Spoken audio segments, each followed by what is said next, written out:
The Word of God is alive and powerful, sharper than any two-edged sword, piercing even to the dividing asunder of the soul and spirit, and of the joints and the marrow, and is a critic of the thoughts and intents of the heart. All Scripture is God-breathed and is profitable for doctrine, for reproof, for correction, for instruction in righteousness, that the man of God might be mature, thoroughly equipped unto all good works. Study to show thyself approved unto God, a workman that needeth not to be ashamed, rightly dividing the word of truth. Matthew 6:31-34. Therefore do not worry, saying, What shall we eat? Or what shall we drink? Or what shall we wear? For after all these things the Gentiles seek. For your heavenly Father knows that you need all these things.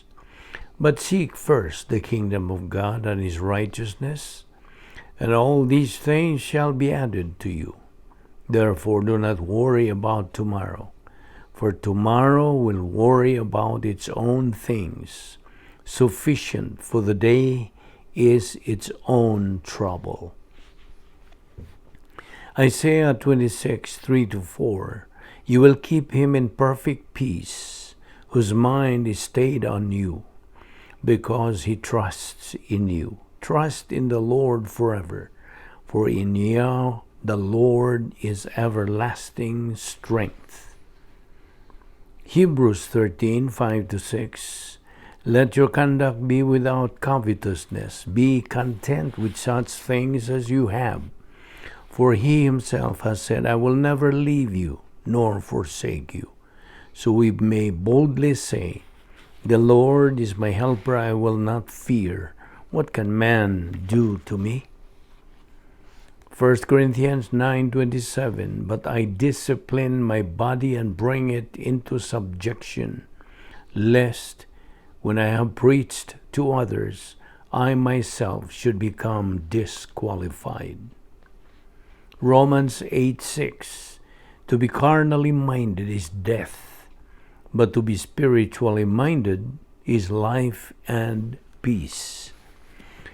Sa dili pa kita magkapadayon sa pagtuon sa pulong sa Dios ning adlaw, well, it is our routine sa mastandan. Ikinahanglan ng atong pagsugid sa tanan itong mga sala sa sunahuna, sala sa dila, sala sa buhat. Kini mahimo lamang babag sa atong pagbuhaton nga pagtuon sa pulong sa Dios. So therefore, let us now use the principle of 1 John 1:9, the rebound technique. Aron malimpyuhan kita ining atong mga salang na buhat ni adlaw. Therefore, gamito na to ang 1 John 1:9 nga nag-ingon sa English, if we confess our sins, God is faithful and just to forgive us our sins and to cleanse us from all unrighteousness. For you unbeliever, tumuo ka lang kang Ginoong Hesus ug ikaw maluwas. Acts 16:31. Busa, magandam ta, pinagi sa pagampo sa hilom. Let us pray.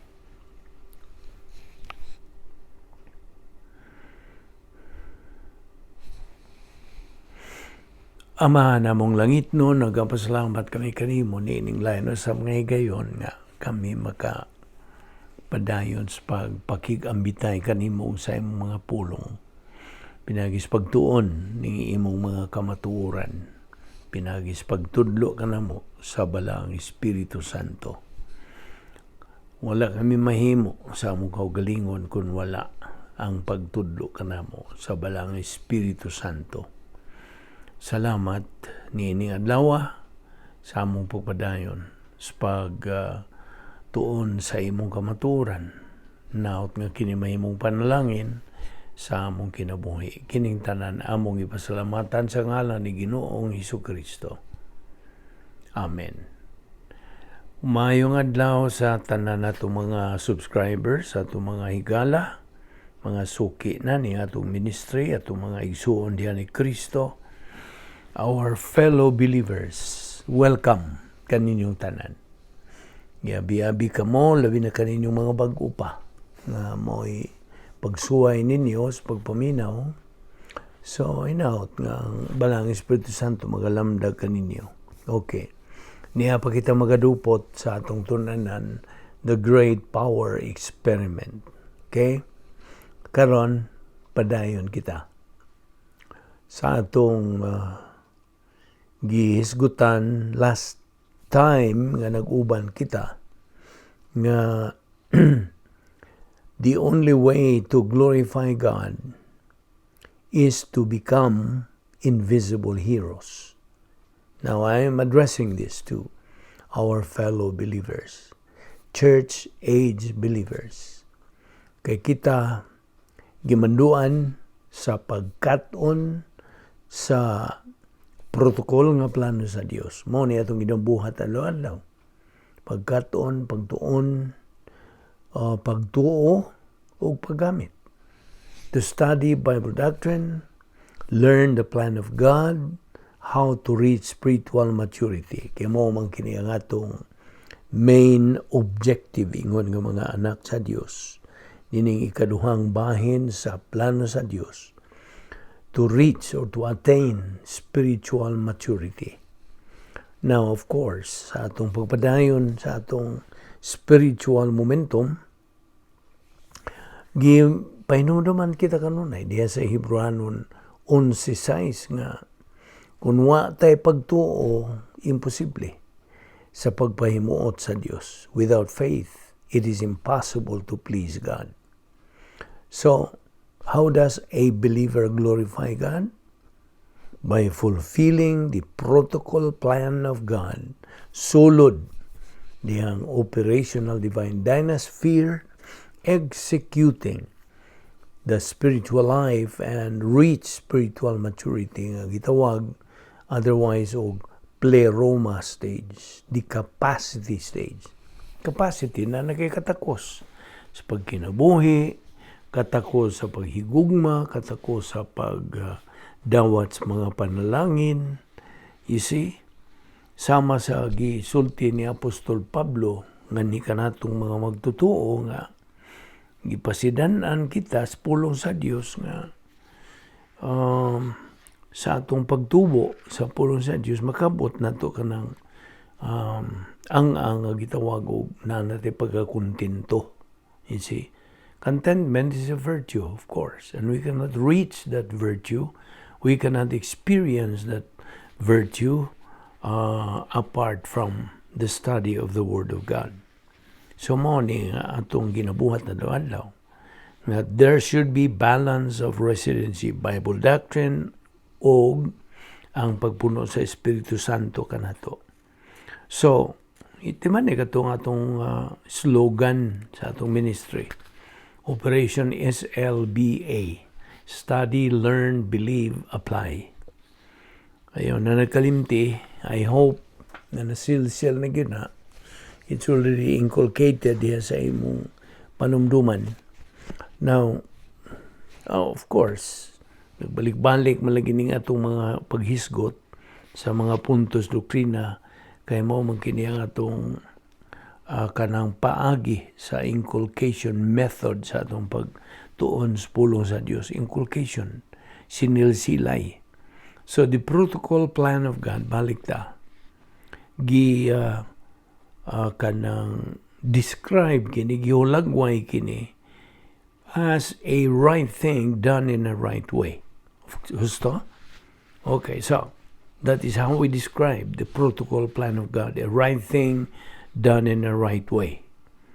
A believer who performs and functions God's plan pinagi sa, energy of his flesh is doing the right thing but in the wrong way. Kasabot ka? Only a right thing, husto ragyong butang, ginabuhat sa hustong paagi, is God's perfect protocol plan of God. Sabta gina. When the right thing is done in the wrong way, that means the end does not justify the means. Ihimplo, tagaan ka na ko ihimplo. You have a grandmother, okay, imong lula, nga adunahan, okay, kwartahan. O buot ka nga mopahimulo sa iyang salapi, kayamanan, as soon as possible, although you already know you are the heir. Naibaw na ka, ikaw mo yung manununod, but in order to make use of the money, soonest you have a bad idea. Kung sa man ang bad idea nimo. The end does not justify the means. Now, do you know what I mean? Well, inside the protocol plan of God is where the feeling of the Holy Spirit is. Na diha, ang pagpuno sa Espiritu Santo kanato. And what you produce is only divine good. Gold, silver, precious stones. Matod pa ka ng 1 Corinto 3:12. Sabi ni mo, ang pagkatao ni Ginoong Kristo, ang iyang humanity, samtang din pa siya una niyang paganhi, migamit sa prototype niya nga divine sphere, nung mao kadto nga siya nahimong mananaog. He became a winner. Ug kita, gimanduan nga kita magapuyo o we function inside ni ining operational divine sphere. Timan ni ining operational divine sphere, gibilin ni Ginoong Kristo dinhi kanato ang mga magtotoo ubos ning katuigan sa simbahan, church as believers. Niadtog yung pagbungat niya sa didto siya sa cross, nagabitay siya sa cross, tetelestai. Humana, natapos na, ug dungan niya ito iyang gibilin, kining divine sphere nga ni kanato, ug dili na prototype ang sa ato ang divine sphere, kundi operational. Now, the Lord Jesus Christ's great power experiment during His first advent, nagmalampuson. O kadto napamatud-an yun, was proven. Now, of course, ang Diyos, nahibaw naman ta, nga nagatahod siya sa atong desisyon, gikan sa atong free will. We are the only one responsible, answerable, and accountable sa atong mga desisyong himuon. Gusto? Kita rayo manubag. So, we cannot deny, we cannot justify our wrongdoing. You know, God is perfectly fair. He perfectly blesses a believer who is mature, spiritually, of course. Apan, He also spanks, mulatigo, mapod siya magtutuo who is carnal and reversionistic. Kita nimo? How perfectly fair God is. Now, kay kita God, we are subject to decide in life. Subject. Excuse me. Besides, ako kanang gining nagingon ako, all of life is decision making. Gusto? Tanan. Rebound, balik ta sa rebound, is very, very important doctrine sa matag magtotoo. Labyan sa pagkamanungdanon niya. Without it, dili gid siya makatubo spiritually. Dili. Always remember, a right thing done in the right way is right. Now, timani usap katong Operation JDA. The three arrogant skills: self-justification, self-deception, and absorption. Tulo ni. Now, kining great power experiment, magamit kini sa matag magtutuo niining katuigan simbahan. Sa iyang espirituhan ng kinabuhi. Nga gitawag sa Grigong pulong eusebia, godliness. Now, so, it's available to every church age believer. Naragod na nimo. It's a matter of choice. Kaya kitang mga magtutuo, kinahanglang masayod kita sa protocol nga gimando sa Dios, how to live His protocols plan. Unsaan? Naman itong gibuhat na daw. Taking in Bible doctrine on a daily basis. Daily, ato ginanghatag impasiya. Dili kay sinimana, dili kay binuwan, dili kay tinuig, dili kay kung ganahan ka lang. Adlaw-adlaw, kini nga itong ginabuhat nga pagtuon sa pulong sa Dios. Buwahan, madaghan ang atong pundo dito sa Museum of Heaven nga ang atong inheritance dito is kept in escrow nga kung dili ta makatuman sa mga requirements nga makadawat niyan, di ta makadawat. Sabot ka? We cannot. You see, it will only become a memorial. Handumanan lang sa lost opportunities mo na karon ngayon atong tagaan ginigit emphasia unsa kami nung danon kini atong panahon karon. This is the age of equal privileges and equal opportunities. Besides, this is the mystery age. Labihan kadaghan ang mga opportunity nato nining atong katuigan simbahan. Nga wa gyud may bawi sa kadaghanan ng mga Kristohanon. Subo gyud. Naon. It is really tragic. Well, now na. It's a matter of choice lagi. You see? So, hinumduman na ito kining prinsipyo din eh. A right thing done in a wrong way is wrong. Only a right thing done in a right way. Mao ka na ang protocol ng plano sa Diyos. Sabta gina. Isil-sil na gina. The right way, kaya nga no God, kining husto tukmang paagi, compatible ni sa perfect nga plano sa Diyos. Sabta gina. The right thing is done in the right way. Only. Underline that word only. The right thing is done in the right way only kung tuwa kita sa sulod nining operational divine sphere. Utilizing the divine power. Na, di mo ta makagamit sa Diyos ng mga gahom kung naatas gawas. Iba naman kung siya buto sa butog tuwa ka sa gawas. Iyahang dapit nga gigamhan ni Satanas. The cosmic dynaspheres, duhar ba na? Cosmic dynasphere 1, arrogance complex. O cosmic dynasphere 2, nga hatred complex na. So, God's protocol must be followed in order for us to function sa atong espiritualong kinabuhi. Dili magito maka-function sa atong spiritual life kung dili ta mosunod sa protocol sa plano sa Dios. Mao ni atong ginatunan adlaw-adlaw. Unya kung wa kay paggamit sa first problem-solving device nga gisangkap sa Dios kanimo nga rebound. Without rebound, we will not be able to progress in our spiritual life. Dili.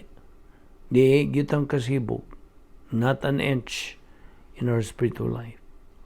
But if we make rebound second nature na, nga ka na to, we can now utilize God's spiritual assets. And so, we can continue putting ourselves under God's grace provision. Persistent residence, ang atong pagka-malahutayon nga pagpuyo diha sa atong operational divine dynasphere, mo resulta kini sa unsa? Daghan. Maokupado kita kang Ginoong Jesucristo, kanang sinati na ta sa hingpit nga kalipay nga gisangkap sa Dios kanato, sharing the happiness of God, unsa pa? We become the true salt of the earth. Gitawag na tag invisible heroes. Kaya na naman ta sa pleroma stage, capacity stage. Capacity for life, for love, for receiving blessings from God. Mo na nga, kining process na itong gibuhat. Proseso gyapon ni paagi kini, pamaagi, nga mausab kining atong panghuna-huna. Kay mando man sa Dios diha sa 1 Corinto 2:16, renovate your mind with the mind of Christ. Pulihin ang imong mga kalibutanon, mga dautan, mga ngilad nga mga pauna-una. Pulihin na suna-una ni Kristo. 1 Corinthians 2:16. Ayaw nakalimti. Kay why makalabaw sa una-una sa Dios? Wala. Nabihan gyud ka. Layo ra ang nahunas tao. Nabito na sa Isaiah 55:8 and 9. Kanunay na itong kutlo ni. Aron di yun na makalimtan ni mo. God says, iyang pulong niya, my thoughts are not your thoughts. Neither are my ways your ways, saith the Lord. Muna pulong sa Diyos. For as the heavens are higher than the earth, so are my ways higher than your ways, and my thoughts than your thoughts. Apa ba di makalabaw? Mao ni atong itunan. Divine viewpoint kini atong itunan. Huna-huna sa Dios. So, renovate our mind. Mao ni. Sige, hala, kanunay, adlaw-adlaw. Malaw tayon, sige yun. Makugihon ang atong pagtuon sa pulong sa Dios. Renovate our mind with the mind of Christ. We must have the right priorities sa atong espirituhanong kinabuhi, pinaagi sa pagsunod sa protokol nga plano sa Dios. Di man gito makasunod sa kabubuton sa Dios without using His protocol. Ug sawa nato pagpuyo niya sa sulod sa operational divine transfer. Dili. We cannot follow God's will. Useless ang atong pagampo. Thy will be done on earth as it is in heaven. Useless. Thy will be done. Sa man pagkadan sa iyang will. Sagol na in English ug binisaya na nga itong pagpatinaw kanimo. Sa man, how can we follow God's will when we do not know His will? Kaya ang iyang kabubuton, naman na ito makatuni diha sa pulong niya. Sa Biblia, kini nga itong itunan. You see? So, sa atong pagpadayon, sa pagbuylo sa atong espiritu ng kinabuhi, na ato nang sinati ka ng nagkananay mga bertud. Noon sa may buot pa sa butog, virtue. Kung tana ko nimo. What is virtue? Well, ang virtue is the result sa pagkamalahutayon, makugihon, masigihon sa pagpuyo sa magtutuo diha sa sulod sa operational divine sphere. His persistency and consistency sa iyang residency diha sa operational divine sphere. Pinagi sa iyang pagpasiuna, hatagan gyud niya priority si Ginoong Kristo kang iyang mga pulong. Kining maong magtutuo nga naga-prioritize na, a believer is able to acquire the divine virtue. Not human virtue, kundi divine virtue. You see, human virtue is morality. Diba nina? A believer has to have divine virtue above and beyond human virtue. Morality is not adequate for a believer. Dili kinapaigo. It is divine virtue that a believer must acquire. Cosmic believers are people who do not know God's protocol. Itawagan nila sila sa pulong sa Diyos in town o mga enemy of the cross. You see? The enemy of God, James 4:4. Gawas pa, gitawag nila sila Antichrist against the Lord Jesus Christ. 1 John 2:18 o 2 John 7. Because these are the people who do not acknowledge the Lord Jesus Christ as coming in the flesh. Antichrist ni sila. Carnal sila. Romans 8:7. They are the disciples of the devil. 1 John 3:8 and 10. And then, kining mga, I'm talking about believers, mga magtutuo, kini nga itong isugutan. They are grieving the Holy Spirit, Ephesians 4:30. They are quenching the Holy Spirit. Ilang kanang gipaong o gisakit. Ang grieving, pagsakit, di ba? Episo 4:30. Ang quenching, pagpalong sa Espiritu Santo. 1 Thessalonians 5:19. Only studying and applying the Word of God nga ang usa ka magtutuo makalikay to be described of the above lists. Katong akong gisgutan, di pa dugay. No, dugang pag yun yan, pinaagi lamang sa imong pagpuyo diyan sa operational divine sphere nga ikaw kanang pahimot na mora man na itong Visayan, no? That a believer is able to please o sa paghimaya sa Dios. Now, the right precedence in terms of relationship. Ang una gyud ini among right relationship to God. It's vertical kanang imong relasyon ngadto sa Dios. Apan ang imong relasyon ngadto sa imong isikatawo is horizontal. So, divine power must have the first priority. Second, your right relationship to man. Unahon gyud imong Dios. Ang plano sa Dios gitawag kini protocol ngano man. Bawa ngano? Tungod kay ang Christian way of life is by protocol. Kini mo hingpit nga disenyo sa Dios. God's perfect design. Ug ang Kristohanong pagis pagkinabuhi, dili ni mo matuman pinagi sa tinawhanon nga protocol. Kundi through God's protocol. So hinumdumi nga ang great power experiment is made available by God right now. Karon. To be a Christian is not a joke. Basta?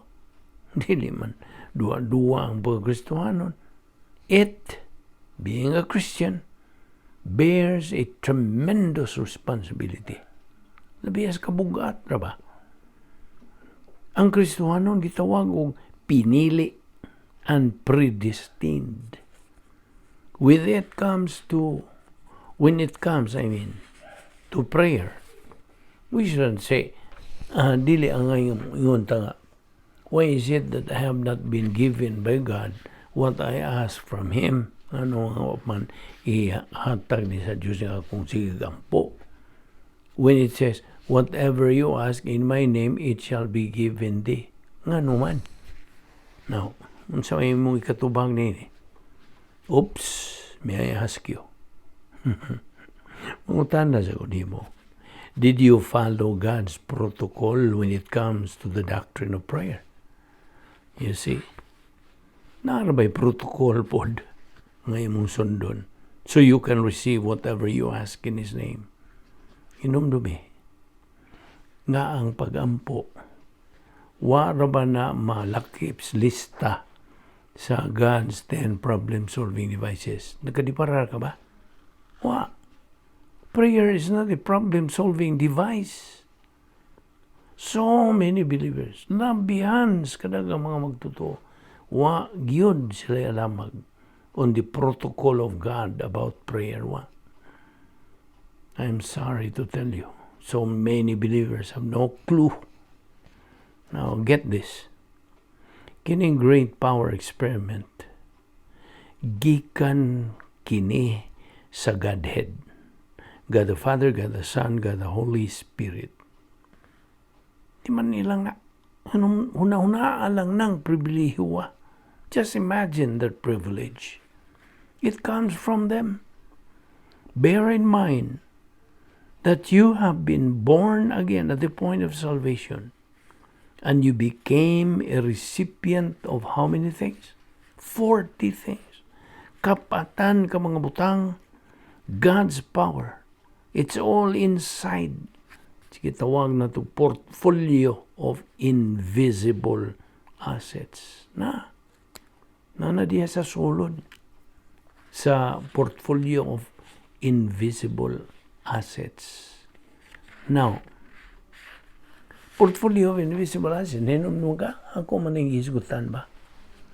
Portfolio of invisible assets, categories. Na mga kategorya. Ang una ni primary assets. Unsa man ni?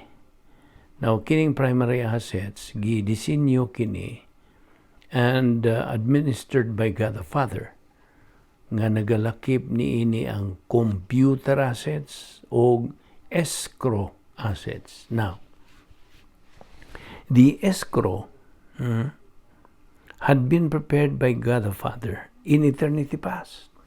Sa kanilang tungwa pang tanan. But this can only be availed of sa diha nga atong matuman ang protocols plano sa Dios. When we accomplish God's protocol. Diha sa Episo 1:3, this escrow gireserba kini sa matag alang sa matag magtotoo. Si Ginoong Jesucristo mao ni ang depository ni ining maong escrow. Maminaw. Naana diha sa Episo 1:4 ug 6. Unya diha sa Episo 1:7, this escrow is given after following the protocol. Kita nimo? Dili nimo madawat ang imong inheritance, ang imong escrow blessings kon wa nimo matuman ang mga requirements. Mao ni nga itunan. Note, this escrow is legal. Legal kini. Like in human realm. Unsa may buta sa butog escrow to? Escrow means in trust. In trust. Ang Diyos, pinagi sa pagka-omnisyente, mi-establisar, mi pohimutang niini, dito pas kaniya tumupang tanan. Now, we must fulfill all the requirements and conditions. Na may mga kondisyon sa dili pa kitang mga totoo makadawat nining escrow blessings. Na may mga requirements. Now, the requirements to be able to receive this, kinahanglan nga nakakabot na punta sa stage of spiritual adulthood. You see? Unsaon man pagkabot nining spiritual adulthood area. Sa atong pagbuylo, ning atong gibuhat adlaw-adlaw, pagtuon, pagkaton, pagtuo, paggamit sa pulong sa Dios, pagmetabolize nini. So, matuman lang kining tanan kung tuwa ta magapuyo lagi sulod sa protocol nga plano sa Dios o sa operational divine sphere. Gawas pa niya na, we have to remain under the enabling power of God the Holy Spirit. And keep moving. Ayaw undang, ayaw hunong. Kay, for all you know, you will not move an inch sa imong spiritual life kung magpabilin lang ka, umuatras na ka. You see, keep moving. Now, sa dihang mapakyas ang magtotoo sa pagtuman sa mga kondisyones, then, kasi may metabo sa iyong escrow. Then this escrow, this escrow remains in escrow as a memorial of lost equal opportunity. So, ang maong magtotoo is a loser. Kita nimo? He is a loser believer because he lost his escrow blessings. He's going to regret. Tinoon. Magmahay ni siya. Manakla ni sila. Kanang lagi na way apat lagi mauna. Ingon na siya apat ka kung ituman to that. He's going to regret forever. Sorry to tell you, forever abagyod. For losing his escrow blessings. Apan, batay. Wa mausab, wa matangtang, wa mawa ang iyang kaluwasan. No question about his salvation. He will be in heaven. Sabot? No namang ubang mga pundok nga bikil kaya nila niyo kaning doctrine of eternal security. You see? Ilang gipakaingon nga ay maudi ay bisan di magmaro na ko unsang kalaki na ko sa kinabuhi nga kanang maro yung taon sa may description maldito kung sa pa diha mahimoro diha madto gyapon sa langit. You see, wa gyud sila makakuha sa punto sa doktrina nga once saved always saved. Dili man Indian giver ang Dios nga mayo uy nakasama ka akong bakwiyo ang bawiyo ng ang kaluwasan gihatag nimo di man ingon ana ang Dios. You see, barugi kining doctrine of eternal security kay nalatid ka na sa pulo sa ang mga prinsipyo. You see, so no question about his salvation. He will be in heaven. But pasabot, although he is a looser believer. Okay? Karon, ang computer assets, kini mga programs na ay RAM chip, gingon man na read-only memory, but when this is going on, here comes RAM, RAM, random access memory. Kining ROM, read-only memory, naghisgot ni sa election. The 40 things ang gihatag sa Dios sa magtotoo at the point of salvation. Ang RAM, random access memory, naghisgot ni predestination. We now have a personal sense of destiny. So you have the equal opportunity and equal privilege to avail of these assets. Okay? Computer assets na. Now, ato ta sa secondary assets. Kining secondary assets, gidisinyo kini and administered by God the Father, but depend now upon the believers paggamit sa divine power. Unsa maning mga assets? Well, ang una nini is volitional assets. Ikaduha, production assets or Christian service. Resulta kini sa spiritual life. Ug ang ikatulo, gingandan og undeserved suffering assets. Ikaupat, napay ikaupat, invisible impact assets. Okay? So mo ni ang secondary assets. Ang ikatulo, adto ta sa ikatulo nga assets, third assets, personal assets. Now, this concerns the spiritual gifts of believers. Di ba niya, kitang tanang mga magtutuo niya itong point of salvation, gihatagan kita sa Diyos Espiritu Santo o espirituanong gasa. Ay mo tingali the spiritual gift of evangelism or pastor-teacher or administrator or gifts o kanang giving o unsa pa diyang mga spiritual gifts. Now, we call this as part of the invisible assets. Okay? Mo na ikatulo. By the way, nakainomdumi ka pa ba itong 3 R's? Perception of doctrine, retention of doctrine, and recall of doctrine. Now, kinigong reception of doctrine, ang imo pagtuon o pagkatuon, mo ni reception. Ang retention, like retention of water, ipundo ba? Ipundo. Mara man na itong kanang describe sa retention. Ang recall, of course, appeal na diha ang metabolization, conversion of gnosis doctrine to epinosis, and then to remember Bible doctrine. Mo na ng recall. Remember Bible doctrine.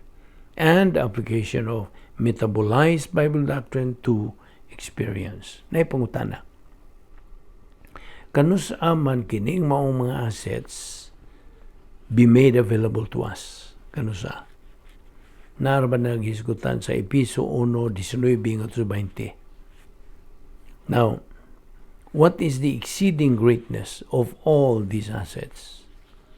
Well, the great mighty power. Ang gisgutan niya ng great mighty power, mao kaning great power experiment of the church age. Panahon sa simbahan. Di nilang una kita kutob at ipadayon ni ugma. Og itong hisgutan pagdugang may tungod nining mga puntuha. Okay? Magampo ta. Amahan na mong langit nun. Salamat sa imong grasya. Nga mong ipaymuslan nining adlaw. Salamat sa imong pagkamatinuhan nun sa imong mga saad, sa imong pagsangkap sa among mga gikinahanglan, nga wala gayon na kulang. Grasya kayong tanan, grace, provision, protection, imong kaluoy, imong gugma, imong kortesiya, imong grasya, mao'y langkob nining tanan, nga among gipaymuslan. Salamat o Diyos, bisan dili kami takos. Bani kami sa among pagbuwag-buwag, dala kami pagbalik ugma, aron kami makapadayon sa pagsibog sa unahan sa among espirituhan ng pagkinabuhi. Kining tanan, among ipasalamatan sa ngalan ni Ginoong Hesukristo. Amen.